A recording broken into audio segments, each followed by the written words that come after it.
Breaking news చూస్తున్నాం. నంద్యాల జిల్లా శ్రీశైలంలో బుల్లెట్స్ కలకలం రేపాయి. వాసవి సత్రం ఎదురుగా ఉన్న డివైడర్ పై 13 బుల్లెట్స్ లభ్యమయ్యాయి. పోలీసులకు సమాచారం ఇచ్చారు పారిశుద్ధ కార్మికులు. బుల్లెట్స్ ఎలా వచ్చాయన్న కోణంలో పోలీసులు దర్యాప్తు చేస్తున్నారు. ఇదే అంశానికి సంబంధించి పూర్తి అప్డేట్స్ మా ప్రతినిధి లోకేష్ అడిగి తెలుసుకుందాం. లోకేష్,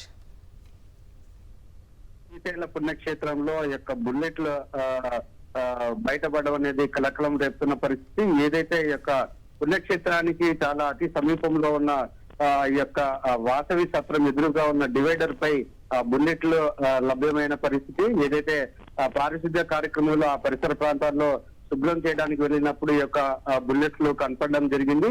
ఈ నేపథ్యంలో వారు వెంటనే అక్కడ ఉన్న స్థానిక పోలీసులకు ఫిర్యాదు చేయడం జరిగింది.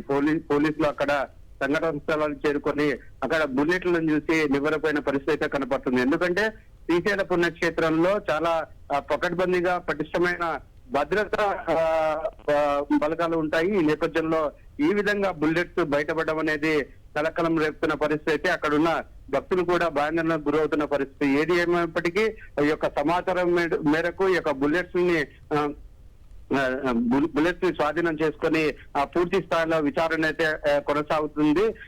ఈ యొక్క శ్రీశైల పుణ్యక్షేత్రం అనేది అటవీ ప్రాంతంలోనే ఉంది కాబట్టి ఏమన్నా మావోయిస్టుల కదలికలు ఏమన్నా ఉన్నాయా ఆ సంబంధిత దాని ప్రకారంగా ఈ రోజు ఈ యొక్క బుల్లెట్లు బయటపడ్డాయా అనే దాని మీద కూడా పోలీసులు విచారణ చేస్తున్నారు. మొత్తం మీద ఈ యొక్క శ్రీశైల పుణ్యక్షేత్రంలో 13 బుల్లెట్లు దొరకడం అనేది కలకలం రేపుతున్న పరిస్థితి కనపడుతుంది. అయితే భక్తులు మాత్రం ఆందోళన చెందుతున్నారు.